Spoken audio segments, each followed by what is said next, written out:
Hello all. So, last classes వరకు మనం pre historic culture అనేది కంప్లీట్ చేసుకున్నాము. ప్రీ హిస్టారిక్ కల్చర్ తర్వాత మనం స్టార్ట్ చేసే topic Satavahanas.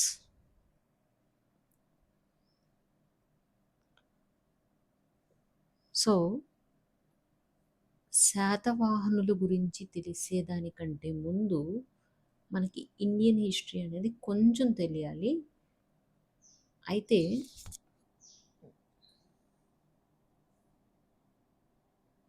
1 minute.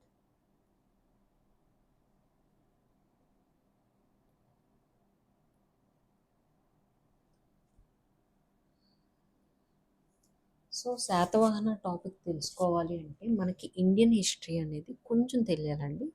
Indian history తెలియాలి అని అంటే మనం డీటెయిల్డ్‌గా ఎవరైతే చదవలేని వాళ్ళు ఉంటారో వాళ్ళ గురించి ఒక బ్రీఫ్ ఇంట్రడక్షన్ అనేది ఇస్తాను. యాక్చువల్లీ శాతవాహనస్ అనేవాళ్ళు మౌర్యులకి సామంతులండి. మౌరియన్స్‌కి సామంతులనమాట. సో, ఈ మౌర్యుల కింద ఈ మౌరియన్ ఏజ్‌లో మనకి భారతదేశం అనేది ఎలా ఉందో ఒకసారి చూద్దాం.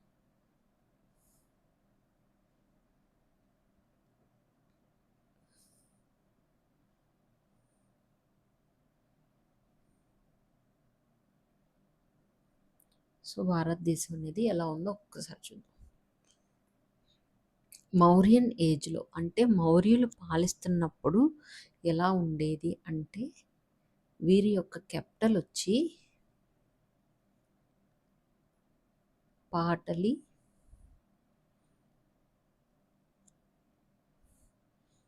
పాటలీపుత్రం. ఓకేనా? క్యాపిటల్ ఇది. మౌర్యుల రాజధాని. అయితే ఇక్కడ ఒక ప్లేస్ ఉంటుంది. ఆ ప్లేస్ పేరు షాబాజ్గిరి. నెక్స్ట్ ఇక్కడ టాక్సిలా. నెక్స్ట్ ఇక్కడ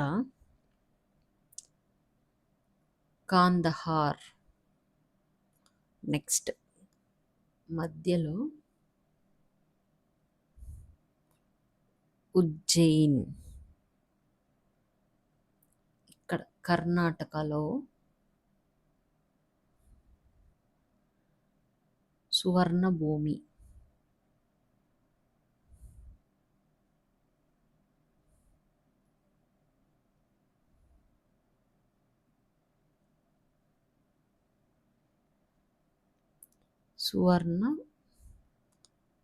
భూమి. ఓకే. నెక్స్ట్ ఇటు సైడు మహస్థాన. నెక్స్ట్ ఇక్కడ ఒడిస్సా, ఏపీ. ఓకేనా? సో ఈ ఏరియా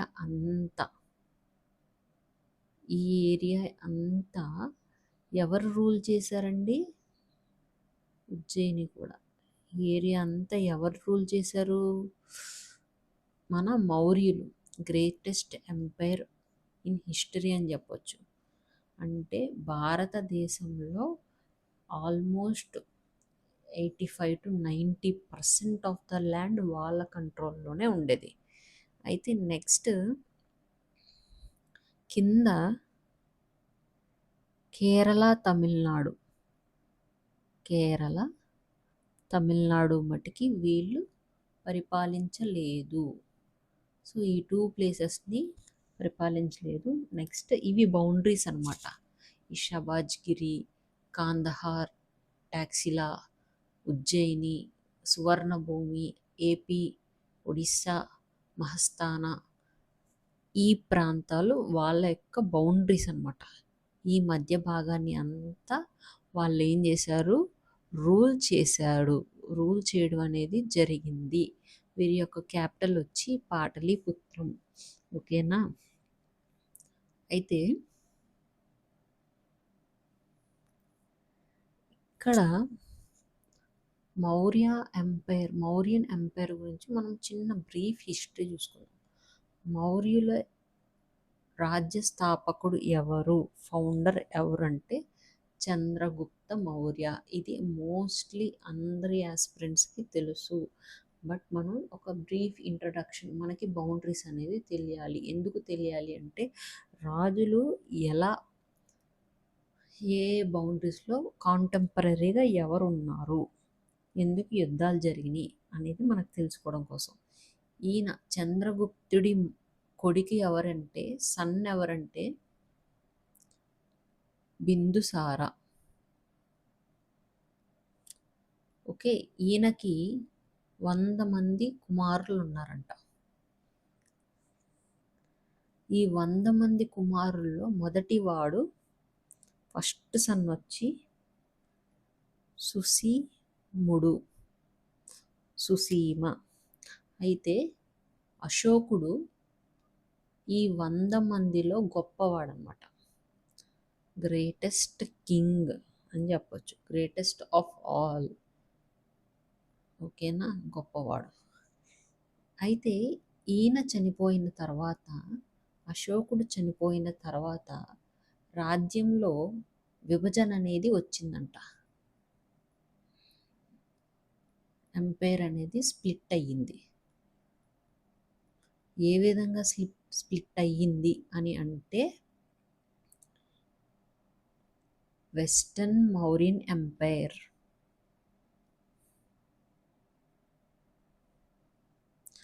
వెస్టర్న్ మౌర్యన్ ఎంపైర్ కింద, ఈస్టర్న్ మౌర్యన్ ఎంపైర్ కింద రాజ్యంలో చీలిక అనేది వచ్చింది. ఓకేనా? తర్వాత కొంతకాలానికి రాజ్యంలోకి ఎవరొచ్చాడు? సంప్రాతి వచ్చాడు అనమాట. సంప్రాతి వచ్చి మళ్ళీ ఈ చీలికను ఈయన అధిగమించి మళ్ళీ మౌర్యన్ ఎంపైర్ని ఇంటిగ్రేట్ చేశాడు, అంటే కలిపాడు, ఇంటిగ్రేట్ చేశాడు. తర్వాత ఈయన చనిపోయిన తర్వాత, అంటే ఈయన చనిపోయిన తర్వాత కాదు, తర్వాత బృహద్రథుడు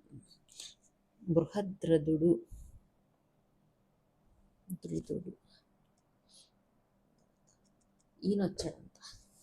ఈయన మౌర్యన్ ఎంపైర్లో లాస్ట్ రూలర్. ఓకేనా? అశోకుడు తర్వాత గ్రేటెస్ట్ కింగ్ ఎవరు అని అంటే సంప్రాతి. ఈయన తర్వాత బృహద్రథుడు రాజ్యంలోకి వచ్చాడు. ఈయన ఈ ఎంపైర్కి లాస్ట్ రూలర్. అంటే మౌర్యన్ ఎంపైర్ ఇక్కడతో పతనం అయ్యింది అని మనకి ఇక్కడ క్లియర్గా తెలుస్తుంది.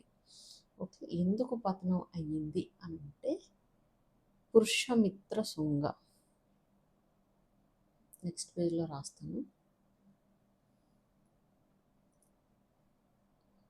పుష్యమిత్ర శుంగ. ఈయన బృహద్రథుడిని ఓడించి మౌర్యన్ ఎంపైర్ని డిస్ట్రాయ్ చేసి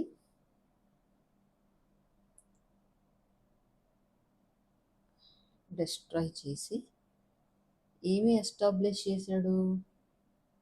శుంగ వంశాన్ని ఎస్టాబ్లిష్ చేశాడు. శుంగ వంశం అనేది వచ్చిందన్నమాట.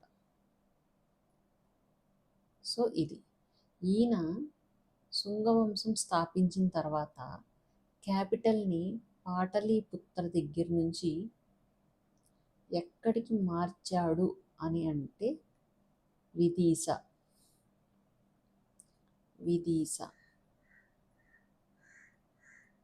మధ్యప్రదేశ్లో ఉంటుంది. సో ఇది ఓకేనా? ఒకసారి చూడండి. అయితే మనం ఇందాకడ అశోకుడు గ్రేటెస్ట్ కింగ్ అని చెప్పుకున్నాము. ఈయన కాలంలో ఈయన కాలంలో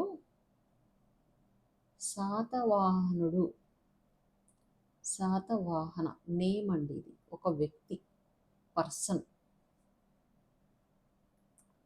ఓకే, ఉండేవాడంట. ఈయన ఎవరికి సామంతుడు? ఈయనకి సామంతుడు, అలాగే కాంటెంపరరీ అంటే సమకాలికుడు అని అర్థం. అంటే సమకాలికుడు అని అంటే ఈయన ఉన్న కాలం సేమ్ అని అర్థం అనమాట. ఓకే, ఇక్కడ ఏం జరిగిందంటే ఈయన పుత్రుడు ఎవరు అని అంటే శ్రీముఖ లేదంటే చీముఖ అని కూడా అంటాం. సన్, ఎవరి కొడుకు? శాతవాహనుడి కొడుకు అనమాట. ఓకే, అశోకుని కాలంలో అశోకుడికి సమకాలికుడుగా శాతవాహను ఉండేవాడు. ఈయన అశోకుడి పరిపాలనా కాలంలో సామంతుడుగా ఉండేవాడు. గుర్తుపెట్టుకోండి, ఇది ఒక ఇన్సిడెంట్. సో ఇక్కడతో ఇలా ఉంది. మనకి బృహద్రథుడు చనిపోయాడు పురుషమిత్ర సొంగ చేతులు అని అనుకున్నాము. అంటే నెక్స్ట్ డైనాసిటీ వచ్చింది. ఫస్ట్ మౌర్యన్ ఎంపైర్ తర్వాత శుంగ వంశం వచ్చింది. ఓకే, శుంగ వంశం వచ్చింది. అంటే గ్రేటెస్ట్ ఎంపైర్ అనేది డిక్లైన్ అయింది. సో మౌర్యన్ ఏజ్ తర్వాత పోస్ట్ మౌర్యన్ ఏజ్ ఎలా ఉందో ఒకసారి వాళ్ళ మ్యాప్ అనేది చూసుకుందాం. సో ఇక్కడ ఇది ఇండియా అనుకున్నాం.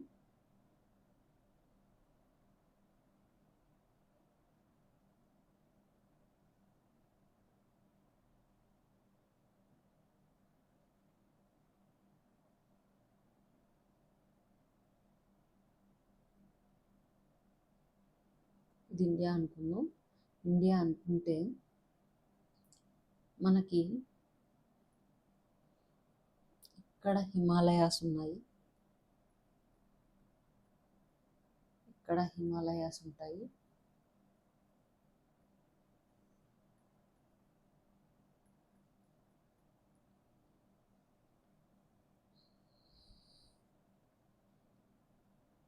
ఇక్కడ వింధ్య పర్వతాలు ఉంటాయి.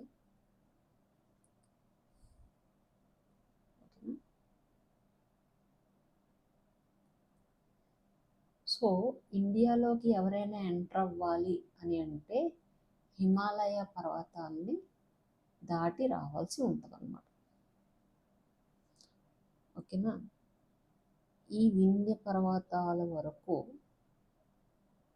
ఈ హిమాలయాల వింధ్య పర్వతాల నుంచి, వింధ్యాస్ దగ్గర నుంచి ఈ హిమాలయాల మధ్య భాగాన్ని ఏమంటారు అంటే ఈ ఏరియాని ఉత్తర పదం అని అంటాం. తర్వాత ఇక్కడ తుంగభద్ర నది అని ఒకటి ఉంటుంది.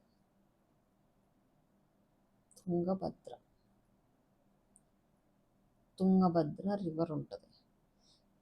ఈ వింధ్య పర్వతాల దగ్గర నుంచి ఈ తుంగభద్ర నది వరకు ఈ మధ్య ప్రాంతాన్ని, ఒక్క నిమిషం, ఏమంటావు అంటే దక్షిణ పదం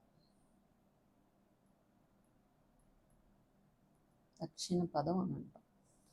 తర్వాత ఈ దక్షిణ పదానికి ఈ టిప్ ఆఫ్ ఇండియాకి మధ్య ప్రాంతాన్ని ఏమంటాం అంటే దక్షిణ దేశం అని అంటూ ఉంటాం. ఇక్కడ Kanyakumari last point. So Tungabhadra నుంచి కన్యాకుమారి వరకు మనం ఏమంటాము అని అంటే దక్షిణ దేశం. ఈ ఏరియా దక్షిణ దేశం. వింధ్య మౌంటైన్స్ దగ్గర నుంచి తుంగభద్ర ఏరియా అంతా దక్షిణ పదం.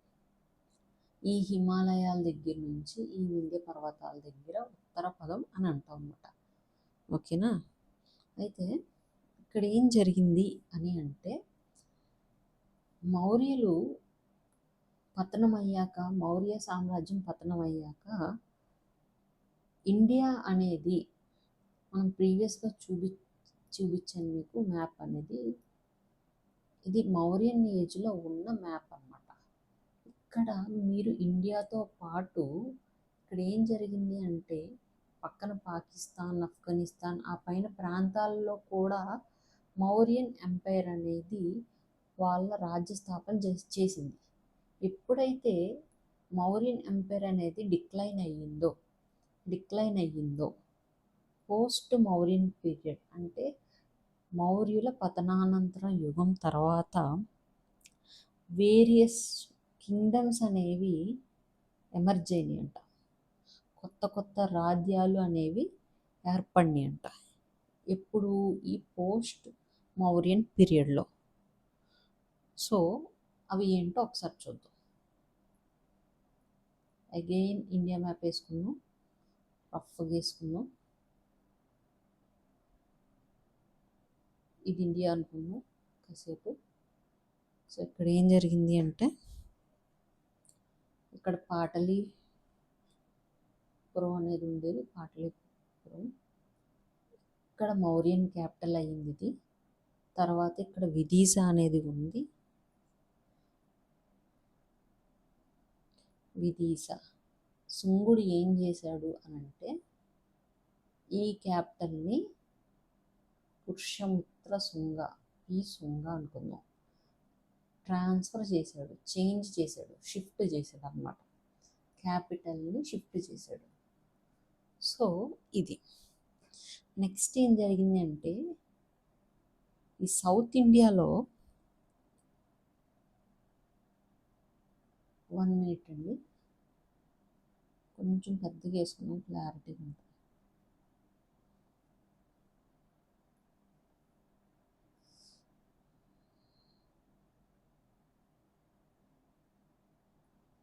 ఓకే, ఈ సౌత్ ఇండియాలో ఇక్కడ ఏమైందంటే, ఒడిస్సా ప్రాంతంలో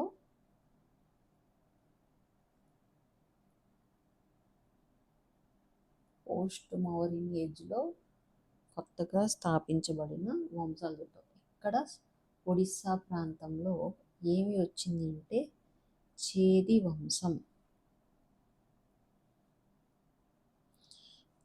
వంశం అంటే ఇది కళింగ రాజ్యం అన్నమాట. కళింగ రాజ్యంలో చేది వంశం వారు ఉండేవారు. నెక్స్ట్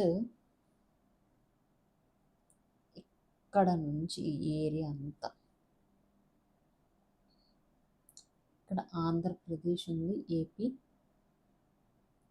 ఇక్కడ తెలంగాణ ఉంది,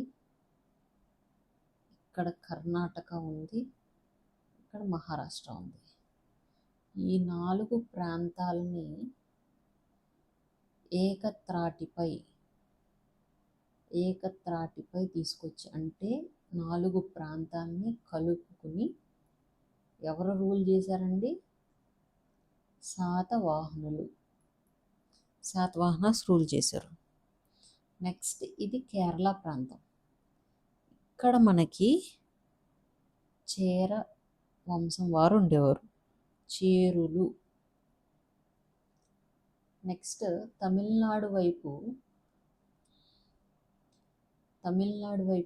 ఏం జరిగిందంటే, 2 వంశాలు వస్తాయి.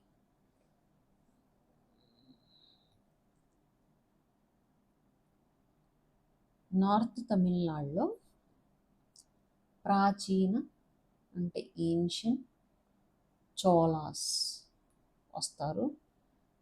సౌత్ సైడు ఏన్షియంట్ పాండ్యులు వస్తారన్నమాట. సో పోస్ట్ మౌర్యన్ ఏజ్లో ఇండియా అనేది ఇలా డిసింటిగ్రేట్ అయ్యింది. ఓకే, అయితే ఇక్కడ ఈ ప్రాచీన చోళాసు, ప్రాచీన పాండ్యులు, చేర ఈ 4 వంశాలని కలుపుకుని ఏమంటామంటే సంగమ యుగం, సంగమ ఏజ్ అని అంటాం అన్నమాట. ఈ 4 కలుపుకుని ఈ 3 కలుపుకుని సంగమ కాలం అని అంటాం అన్నమాట. ఇది ఇలా ఉంది పోస్ట్ మౌర్యన్ ఏజ్లో. నెక్స్ట్ మరి ఇటు నార్త్ సైడ్ ఎవరున్నారు మనం చూడాలి కదా.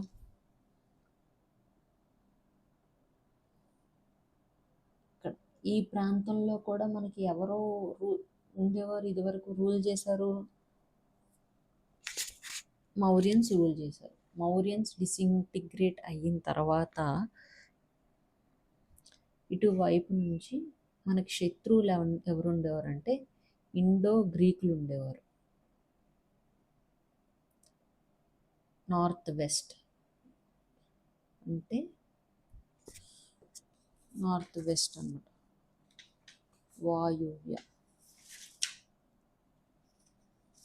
వాయువ్య ప్రాంతంలో ఇండో గ్రీకులు ఉండేవారు అన్నమాట. సో అసలు యాక్చువల్లీ మీకు ఒక మ్యాప్ చూపిస్తాను చూడండి.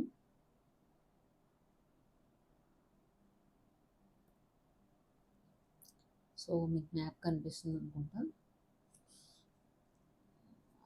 జస్ట్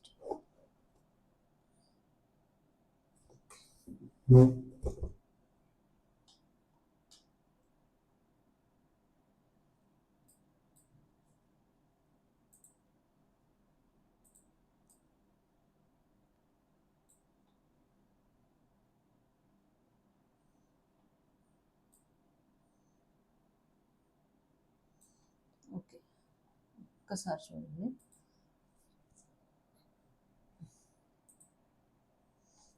ఈ మ్యాప్ ఒకసారి చూడండి. మనకి నార్త్ వెస్ట్లో, ఇండియాకి నార్త్ వెస్ట్లో ఎవరున్నారంటే ఇండో గ్రీక్స్ ఉన్నారండి. నెక్స్ట్ గ్రీకో బ్యాట్రియన్స్ అంటే బ్యాట్రియన్ గ్రీక్స్ అని కూడా అంటాం, వారు ఉంటారు. తర్వాత పార్థియన్స్ ఉంటారు, తర్వాత శకులు ఉంటారు, కుషాన్స్ ఉంటారు, శాత్రపాస్ ఉంటారు. ఓకే, వీళ్ళు అని అంటాం. ఈ మ్యాప్ ఒకసారి నేను మళ్ళీ డీటెయిల్గా చూపిస్తాను, ఒకసారి ఉండండి. సో ఇక్కడ ఏం జరిగింది అని అంటే 1 minute అరేంజ్ చేసి మీకు చూపిస్తాను.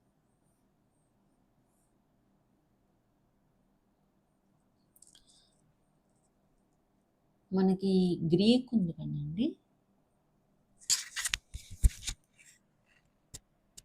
గ్రీక్ ప్రాంతంలో స్థానికులు ఏం చేశారు అంటే ఇక్కడ మనకు ఒక నది ఉంటుంది. ఆ నది పేరు ఆక్సస్ రివర్. లేదు అని అంటే ప్రజెంట్ దాన్ని ఏమని పిలుస్తున్నామంటే అముదార్యా రివర్ అని పిలుస్తాం అనమాట. అలాగే ఇక్కడ హిందూ కుష్ ఉంటుంది అనమాట, హిందూ కుష్ రేంజ్.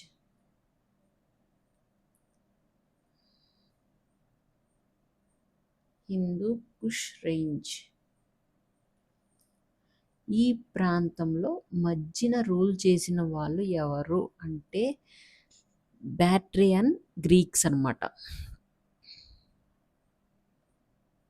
బ్యాట్రియన్ గ్రీక్స్. లేదు అనంటే గ్రీకో బ్యాట్రియన్ అని మనం అంటాం. సో వీరిలో ఎవరు గ్రేటెస్ట్ కింగ్ అని అంటే డెమిట్రిస్ I. గ్రీకో బ్యాట్రియన్స్లో గ్రేటెస్ట్ కింగ్ ఎవరు అంటే డెమట్రస్ అన్నమాట. ఓకేనా. నెక్స్ట్ ఇక్కడ చూడండి, ఈ ప్రాంతం, ఈ ఏరియాలో మనకి ఎవరు వచ్చారంటే ఇండో గ్రీక్స్. ఇక్కడ గ్రేట్ కింగ్ ఎవరు అంటే మీనాండర్. సో మీకు అర్థమవుతుంది కదా, ఇది మన ఇండియా అండి. ఇది మ్యాప్ నేను మీకు చూపిస్తున్నాను. North west side of India అంటే వాయువ్య ప్రాంతంలో మనకి కొంతమంది ఇన్వేడర్స్ ఉండేవాళ్ళు అనమాట. వాళ్ళు ఎవరంటే ఫస్ట్ బ్యాక్ట్రియన్ గ్రీక్స్, తర్వాత ఇండో గ్రీక్స్, తర్వాత శకులు, తర్వాత పార్థియన్స్ అనమాట. చైనా కూడా ఉంటుంది. సో వీరు, I hope it is clear for everyone.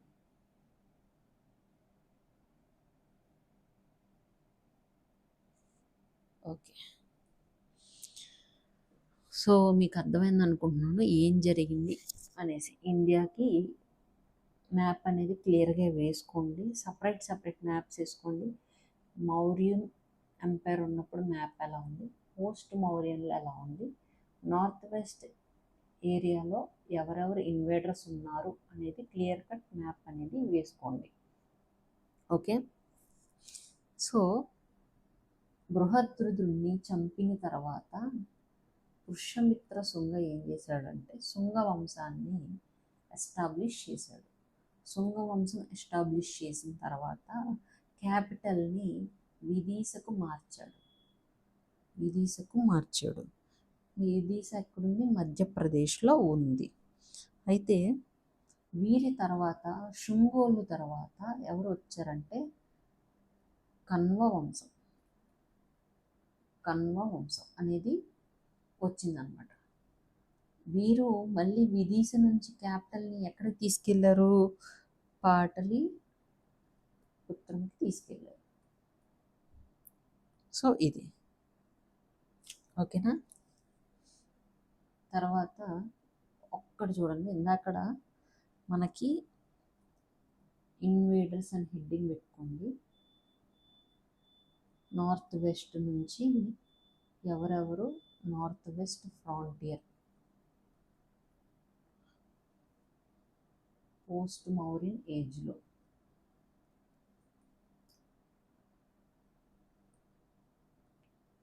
Invaders ఎవరు అంటే నెంబర్ 1 బ్యాక్ట్రియన్. ఇది మ్యాప్ పాయింట్ మీకు అర్థం కాకపోతే నన్ను మళ్ళీ అడగండి, నేను క్లియర్గా మళ్ళీ ఇంకొకసారి ఎక్స్ప్లెయిన్ చేస్తాను. Bactrian Greeks, next Indo Greeks, next Parthians అంటే ప్రజెంట్ ఇరాన్ ప్రాంతం వారు,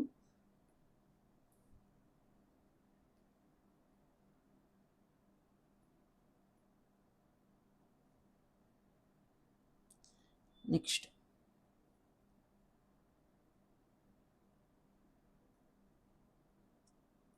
క్షాత్రపాస్,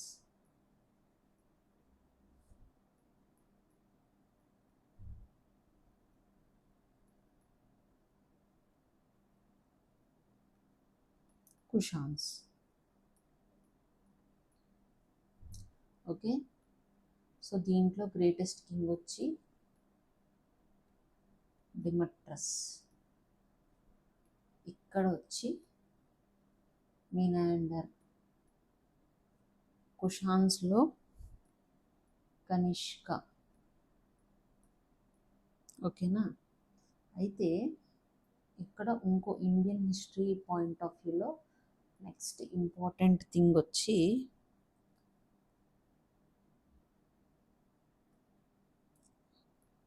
కనిష్కుడి కాలంలో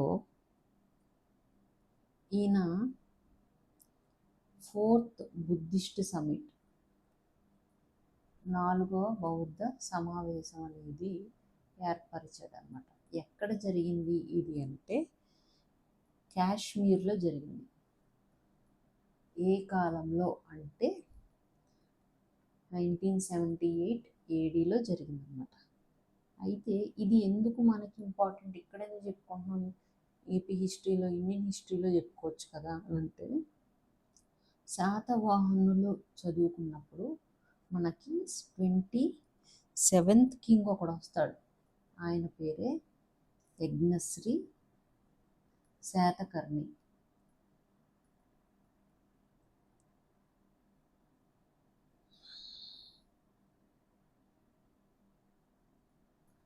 యజ్ఞశ్రీ శ్రాతకర్ణి.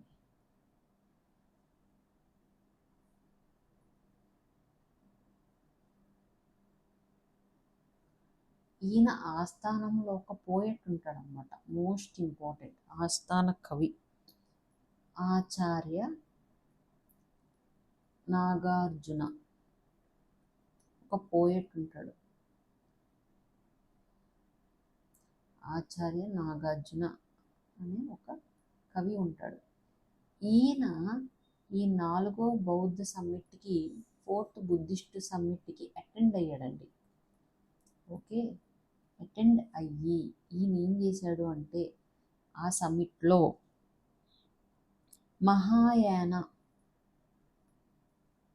మహాయాన అనేది బుద్ధిజంలో ఒక సెక్ట్ అండి.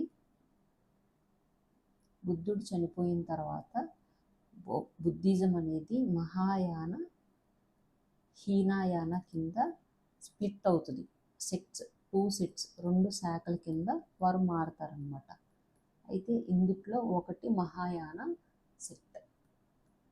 ఈ ఆచార్య నాగార్జునుడు ఈ మహాయానాన్ని స్వీకరించాడు, అడాప్ట్ చేసుకున్నాడు. అలాగే ఈయన మళ్ళీ తిరిగి వచ్చి ఏం చేశాడంటే బుద్ధిజంని ఏపీ అంతా, ఆంధ్రదేశం అంతా ప్రచారం చేశాడు. ఓకేనా, ప్రాపగేట్ చేశాడు.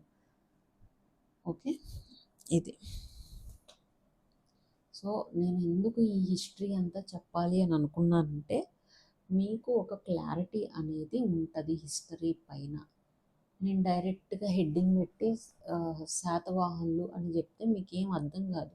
జస్ట్ మనం ఈ ఇండియాలో కూడా ఏం జరుగుతుంది అట్ ద సేమ్ టైం కాంటెంపరీగా అనేది మనకు తెలియాలి. కాబట్టి ఫ్యూచర్లో అన్ని టాపిక్స్ని చదువుకుంటున్నప్పుడు మనం ఇంటిగ్రేట్ చేసుకోవాలి. కాబట్టి నేను మీకు ఒక బ్రీఫ్ ఇంట్రడక్షన్ అనేది చెప్పాను అనమాట ఇండియన్ హిస్టరీకి. సో ఓకే,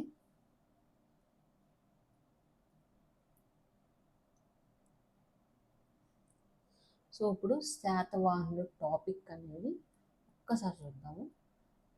ఈ ఫస్ట్ అంతా మీకు అర్థమైంది అని నేను అనుకుంటున్నాను. ఈ ఇంట్రడక్షన్ అంతా ఇండియన్ హిస్టరీ కూడా కొంచెం చెప్పడానికి ట్రై చేశాను, ఎందుకంటే మీకు అర్థం అవుతుంది, ఇంటిగ్రేట్ చేసుకోగలుగుతారు. నేను డైరెక్ట్గా వెళ్ళి క్షాత్రపులు యుద్ధం చేశారు, దండయాత్రకు వచ్చారు అని అంటే మీకు ఏం అర్థం కాదు. శాతవాహనుల పైన అసలు వాళ్ళు ఎక్కడున్నారు ఏంటో మీకు తెలియదు కదా, అందుకని నేను చెప్పడానికి ట్రై చేశాను అనమాట. సో ఈ శాతవాహనులు అనేది most important topic. Minimum 5 marks అయితే మనం ఎక్స్పెక్ట్ చేయొచ్చు.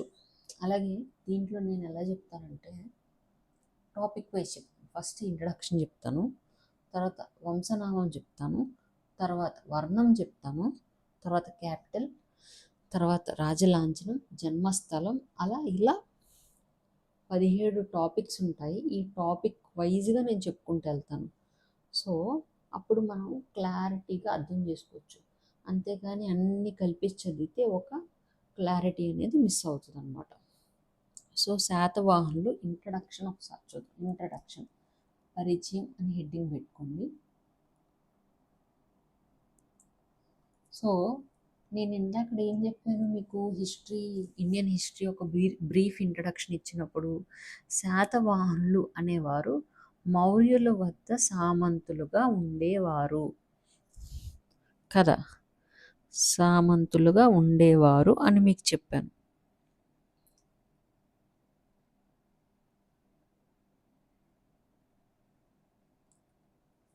అలాగే ఈ శాతవాహనులు ఆంధ్రదేశాన్ని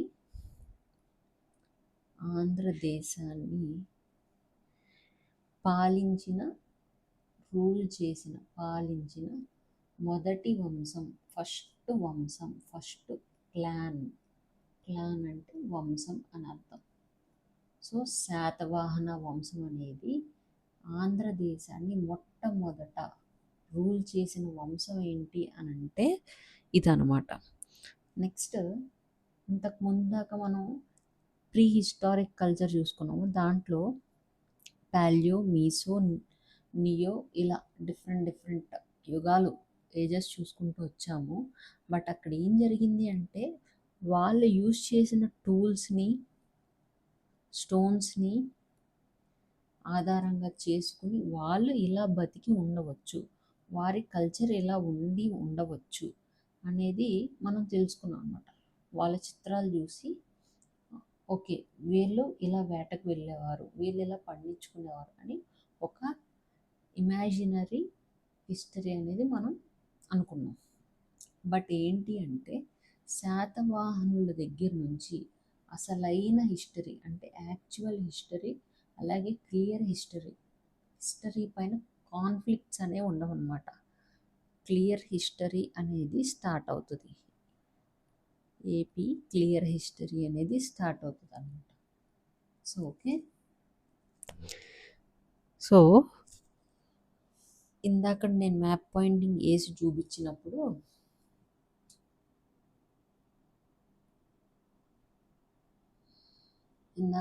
మీకు మ్యాప్ పాయింటింగ్ వేసి చూపించినప్పుడు పోస్ట్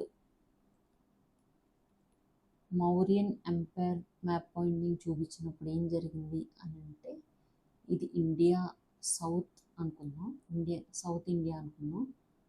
అయితే ఈ ఏరియా అంతా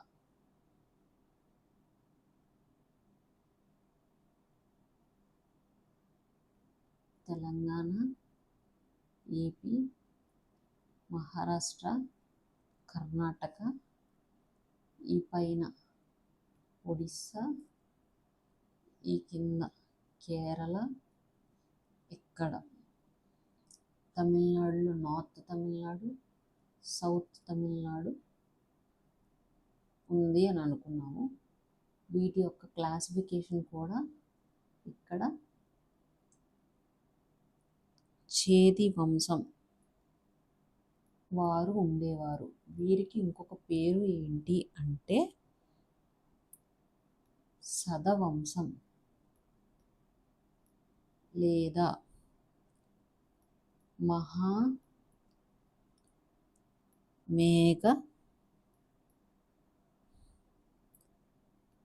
వాహన వంశం.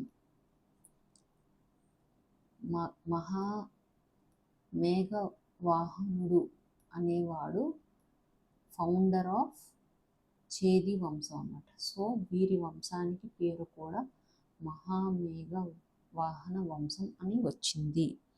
సో ఈ వంశం యొక్క రాజ్యం పేరు ఏంటి అంటే కళింగ రాజ్యం. ఓకే, నెక్స్ట్ వచ్చి ఇక్కడ చూడండి, ఈ పార్ట్ అంతా ఎవరు రూల్ చేశారనుకున్నాం, మన శాతవాహనులు. నెక్స్ట్ ఇక్కడ చేరులు, ఇక్కడ ఏన్షియంట్ చోళాస్, ఇక్కడ ఏన్షియంట్ పాండ్యాస్ అని అనుకున్నాం. సో అంటే శాతవాహనులకి సమకాలికులు ఎవరు అంటే చేది వంశం వారు, ఏన్షియంట్ చోళాసు, ఏన్షియంట్ పాండ్యాసు, చేరాసు, అలాగే ఇక్కడ ఉన్న మౌర్యులు తర్వాత వచ్చిన సుంగులు తర్వాత వచ్చిన కన్వ వంశం. సో వీరు అందరూ శాతవాహనులకి కాంటెంపరీ సమకాలికులు అని చెప్పచ్చు. సో ఇంపార్టెంట్ మీకు ఈ మ్యాప్ పాయింటింగ్ అనేది, హిస్టరీలో మ్యాప్ పాయింటింగ్ అనేది very important to get clarity. So this is the thing. Okay, అయితే ఈ చేరులు చోళులు పాండ్యుల్ని కలిపి వీరి పరిపాలనా కాలాన్ని ఏమని అంటాము అంటే సంగమ యుగం. సంగమ యుగం అని అంటామండి. గుర్తుపెట్టుకోవాలి, నేను రిపీట్ చేస్తున్నాను సబ్జెక్ట్ని. ఓకేనా? సో మనం నార్త్ వెస్ట్ వాయువ్య భారతదేశం నుంచి ఎవరైతే ఇన్వేడర్స్ అంటే దండయాత్రకి వస్తున్నారో వాళ్ళు అన్నమాట. ఎటువైపు నుంచి? నార్త్ వెస్ట్ వాయువ్య భారతదేశం వైపు నుంచి ఎవరు వస్తున్నారో ఒకసారి చూద్దాం. ఎందుకు వీరిని చూడాలి అంటే కాంటెంపరీ. నేను ఇందాక మ్యాప్ పాయింటింగ్ చెప్పడానికి రీజన్ ఇదే. శాతవాహనులకి కాంటెంపరీ పీపుల్ అన్నమాట వీళ్ళు. వారితో యుద్ధాలు జరుగుతాయి కాబట్టి మనం ఖచ్చితంగా చదువుకోవాలి. First Bactrian Greeks.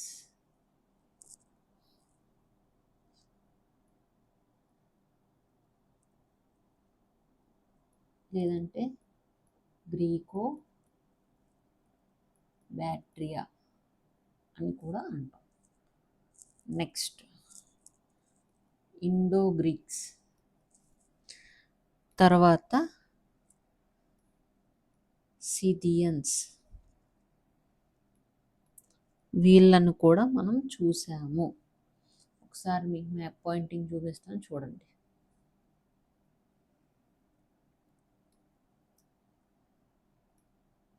So సిథియన్స్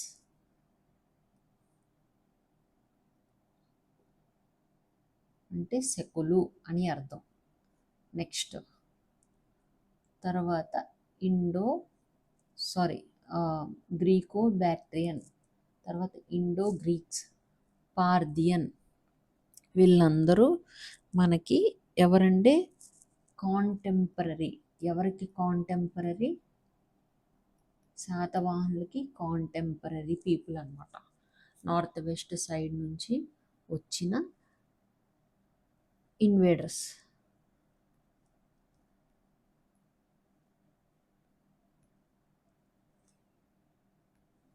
so చూసారు కదా మ్యాప్ పాయింటింగ్. ఒకసారి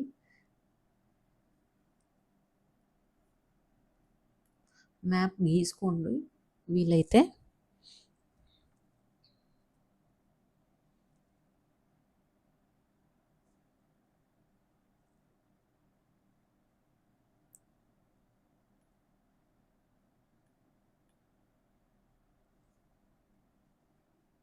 one minute. Okay. Fourth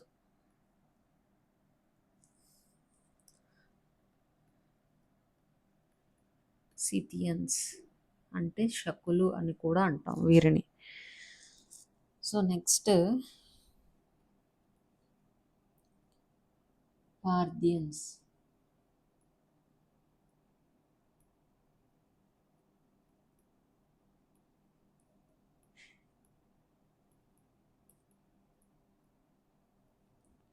next same వాళ్ళే క్షాత్రపాస్. నేను ఎందుకు చెప్పానంటే మీకు క్లారిటీ కోసం, టైం వేస్ట్ కాదండి ఇదంతా, మీకు క్లారిటీ. ఎన్నిసార్లు వింటే అంత క్లారిటీ ఉంటుంది. So sixth కుషాన్స్.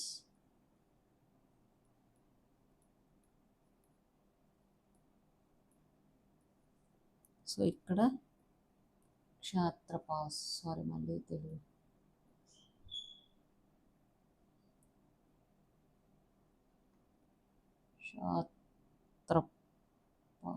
క్షాత్రపులు. సో వీరన్నమాట ఉండేవారు. ఓకేనా? శాతవాహనులు మౌర్యుల వద్ద సామంతులుగా పనిచేశారు కాబట్టి వాళ్ళ అడ్మినిస్ట్రేషన్, శాతవాహనుల పైన ఎవరి ఇంపాక్ట్ అనేది ఉంటుంది? మౌర్యన్స్ ఇంపాక్ట్ అనేది ఖచ్చితంగా ఉంటుంది. అంటే మౌర్యన్స్ కింద వీరు వర్క్ చేశారు, సామంతులుగా వర్క్ చేశారు కాబట్టి మౌర్యన్ ఎంపైర్ యొక్క ప్రభావం అనేది ఎవరిపైన ఉంటుంది? శాతవాహనుల పైన ఉంటుంది. అంటే వీళ్ళ పరిపాలన కూడా వీరి పరిపాలన కూడా అంటే అడ్మినిస్ట్రేషన్ కూడా ఎవరిని పోలి ఉంటుంది అంటే మౌర్యన్ ఎంపైర్ని పోలి ఉంటుంది అని అర్థం అండి. ఓకేనా? అయితే మనం ఏం చెప్పుకున్నాము, ఈ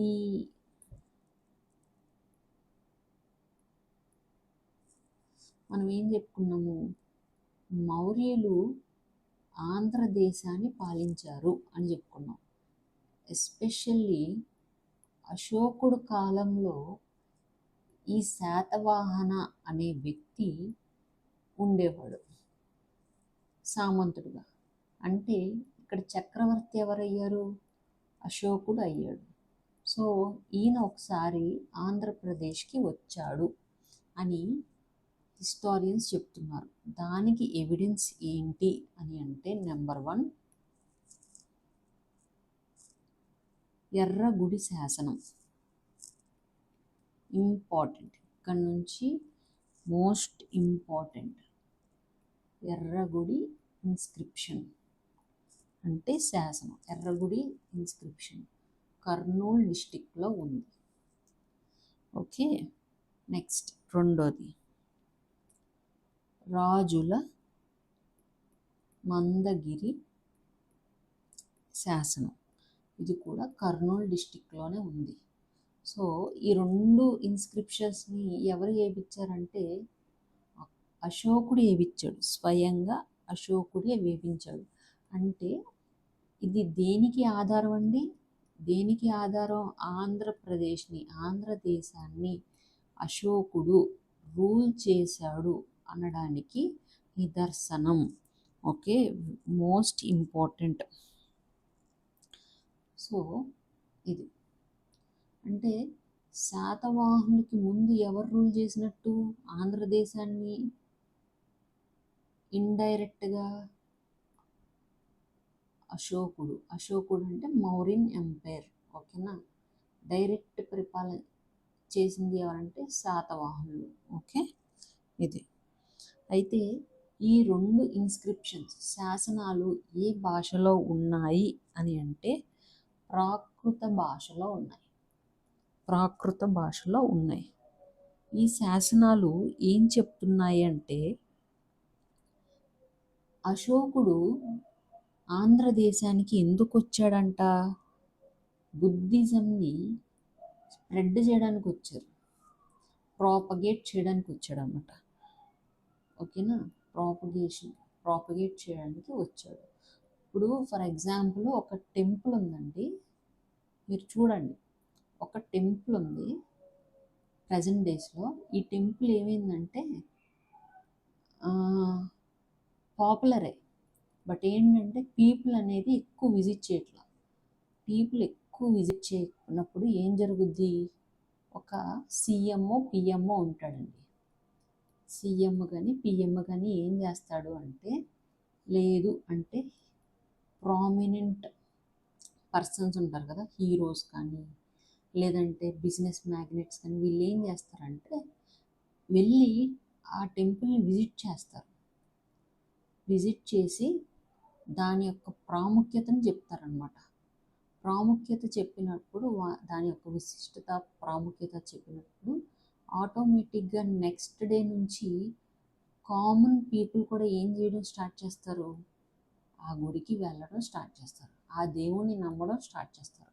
so this is the same thing happened in Ashokan period during Mauryan age. ఇక్కడ కూడా ఏం జరిగింది అంటే బుద్ధిజంని ప్రాపగేట్ చేయడానికి ఆంధ్రదేశంలో ఈయన అశోకుడు ఆంధ్రదేశాన్ని పర్యటించాడు, విజిట్ చేశాడు. సో ఆటోమేటిక్గా అక్కడ ప్రజలు ఏం చేస్తారు అంటే బుద్ధిజం తీసుకోవడానికి ఇంట్రెస్ట్ చూపిస్తారు అనమాట. ఓకేనా? ఇది. అయితే ఈ శాతవాహనులు ఉన్నారు. శాతవాహనులు అశోకుడు కింద సామంతులుగా ఉండేవారు. కానీ డైరెక్ట్ రూలర్, అల్టిమేట్ రూలర్ ఎవరండి ఇక్కడ? అశోకుడు. ఈయన కాలంలో శాతవాహనులు కాదు, శాతవాహనులు వాళ్ళు అల్టిమేట్ పవర్ అనేది ఎప్పుడు వచ్చిందంటే సంప్రాతి కాలంలో ఈ శాతవాహనుని కొడుకు ఉంటాడు, సన్ ఉంటాడు అన్నమాట. ఆయన పేరు శ్రీముఖుడు. ఈయన ఏం చేస్తాడంటే స్వయం అంటే ఇండిపెండెన్స్ని డిక్లేర్ చేసుకుని ఇండిపెండెంట్ కింగ్డమ్ని ఎస్టాబ్లిష్ చేస్తారు. అంతకు ముందు వరకు సామంతులుగా ఉండేవారు అనమాట. ఓకే, అయితే ఇక్కడ ఈ శాతవాహన అనే వ్యక్తి సామంతుడుగా ఉండేవాడు, కానీ డైరెక్ట్ రూలర్ ఎవరు అంటే ఈ అశోకుడు కాలంలో ఆంధ్రదేశానికి క్యాపిటల్ ఏంటి అని అంటే వెరీ ఇంపార్టెంట్, జోనగిరి. ఇది కూడా కర్నూలులో ఉంది. ఓకే, క్లియర్ అని నేను అనుకుంటున్నాను. మీకు నోట్స్ అనేది చాలా డిస్టర్బ్డ్గా ఉండొచ్చు. నేను రాసేది ఇక్కడ రాస్తున్నాను. అశోకుడు ఆంధ్రదేశాన్ని పాలించే కాలంలో ఆంధ్రదేశం యొక్క క్యాపిటల్ రాజధాని జోనగిరిగా ఉండేది. అశోకుడి పాలనా కాలంలో శాతవాహన అనే వ్యక్తి ఆంధ్రదేశానికి సామంతుడుగా ఉండేవాడు అశోకుడి కింద. ఇది ఓకే.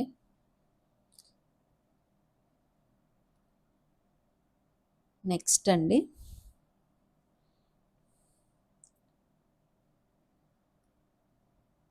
సో సామంతుడుగా ఉండేవాడు అని చెప్పుకున్నాము. ఏ రకంగా ఆంధ్రదేశానికి ఈయన ఉండేవాడు అని అంటే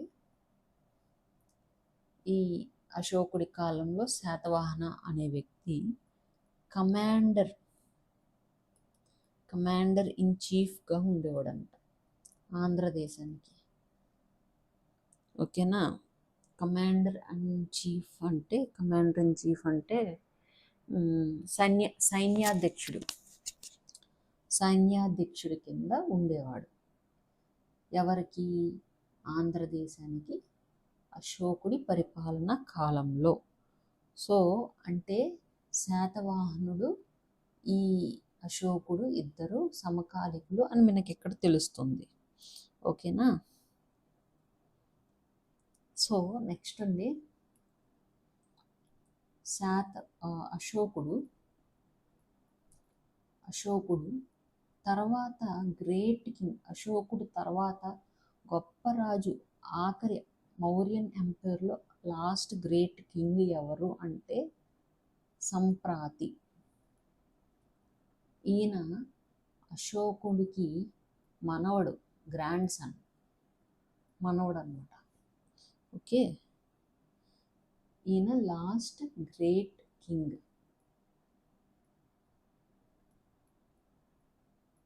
ఆఫ్ మౌర్యన్ ఎంపైర్.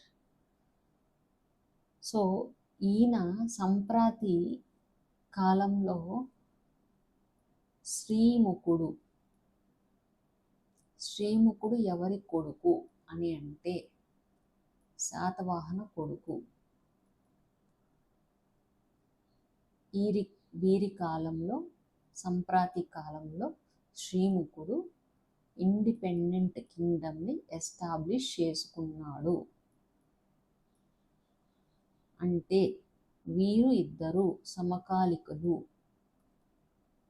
ఓకేనా, కాంటెంపరీ అని మనం చెప్పుకోవచ్చు. ఓకేనా, అయితే ఈ శ్రీముఖుడు సంప్రాతి కాలంలో ఇండిపెండెంట్ కింగ్డమ్ని ఎస్టాబ్లిష్ చేసుకున్నాడు అని చెప్పాము. ఏ కాలంలో అంటే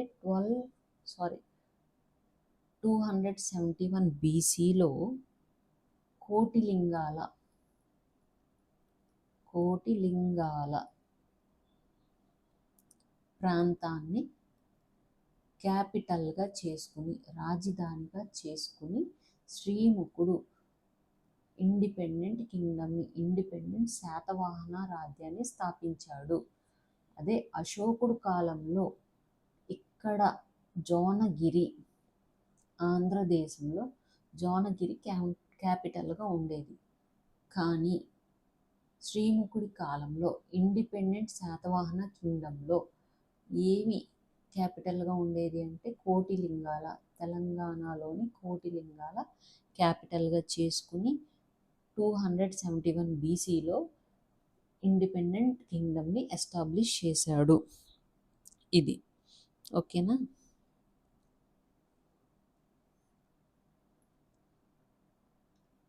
నెక్స్ట్ అమరావతి స్తంభ శాసనం, పిల్లర్ ఇన్స్క్రిప్షన్. స్తంభ శాసనం, అమరావతి స్తంభ శాసనం. ఇదేం చెప్పుద్దో చూద్దాం. ఇందాకడ రాజుల మందగిరి ఎర్రగుడి శాసనం చూసాము. ఇది కూడా వేపించింది ఎవరు అంటే అశోకుడే వేపించాడు. అయితే ఇది కూడా ప్రాకృతంలోనే ఉంది, ప్రాకృత భాషలోనే ఉంది. కానీ ఇది పూర్తి డెమాలిషన్ స్టేజ్లో ఉందన్నమాట. పూర్తి స్థాయిలో శిథిలమై ఉంది. సో అంటే దీని యొక్క పార్ట్స్ మనకి పార్షియల్గానే దొరికినాయి. ఓకేనండి. అడుగుతారు, అమరావతి పిల్లర్ ఇన్స్క్రిప్షన్ ఎవరు వేపించారు? అశోకుడు. ఎవరి కాలంలో? అశోకుడి పరిపాలనా కాలంలో ఆయన వేపించాడు. అలాగే ఇది ప్రాకృత భాషలో ఉంది. వీటితో పాటు ఇంకొక 2 ఇన్స్క్రిప్షన్స్ వేపించినవి ఏంటి అంటే ఎర్రగుడి శాసనం, రాజుల మందగిరి శాసనం. సో అశోకుడు వేపించింది. ఇవి కూడా ప్రాకృత భాషలోనే ఉన్నాయి. Next second one Khandrika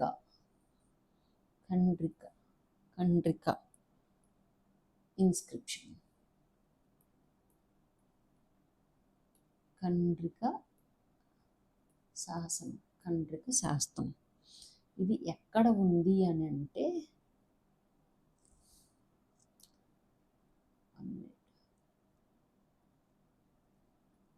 Bhattiprolu లేదా బాపట్ల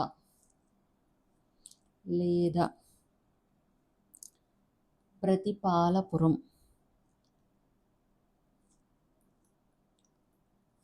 లేదా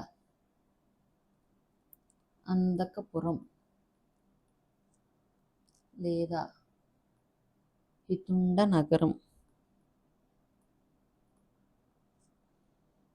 సో ఇవి ఖండ్రిక శాసనం ఎక్కడ బయటపడింది అని అంటే బట్టిప్రోలు అంటే నథింగ్ బట్ అనదర్ నేమ్స్ అండి. బాపట్ల అనదర్ నేమ్, ప్రతిపాలపురం, అందకపురం, పితుండ నగరం ఇవన్నీ ఒకటే బాపట్ల అని. ప్రజెంట్ బాపట్లకు ఉన్న డిఫరెంట్ నేమ్స్.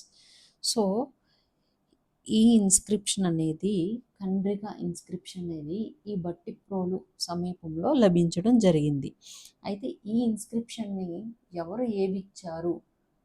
ఏపిచ్చారు అనేది తెలియలేదు, ఇన్ఫర్మేషన్ అనేది లేదు. కానీ ఈ ఇన్స్క్రిప్షన్ కూడా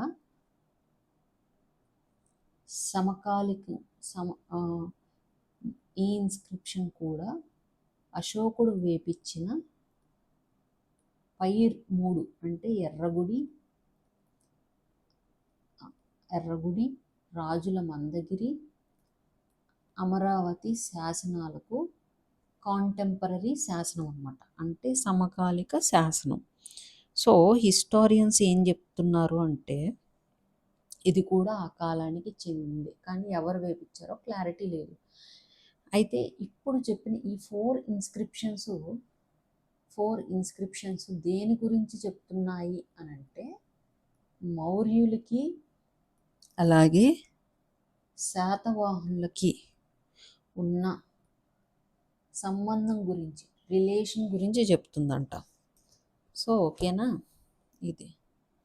సో ఐ హోప్ మీకు ఇక్కడ దాకా శాతవాహనుల టాపిక్ అర్థమైంది అనుకుంటున్నాను. ఇంట్రడక్షన్ ఇంకొంచెం ఉంది, బట్ నేను రేపు కంటిన్యూ చేస్తాను. రేపు ఇన్ ద సెన్స్ అనదర్ వీడియోలో కంటిన్యూ చేస్తాను. Thanks for watching. మీకు ఏదైనా డౌట్ ఉంటే శాతవాహనులు టాపిక్లో కానీ ఇంతకు ముందు టాపిక్స్లో కానీ ఉంటే కమెంట్ సెక్షన్లో నన్ను అడగండి, నేను క్లారిటీ ఇస్తాను. Thank you all.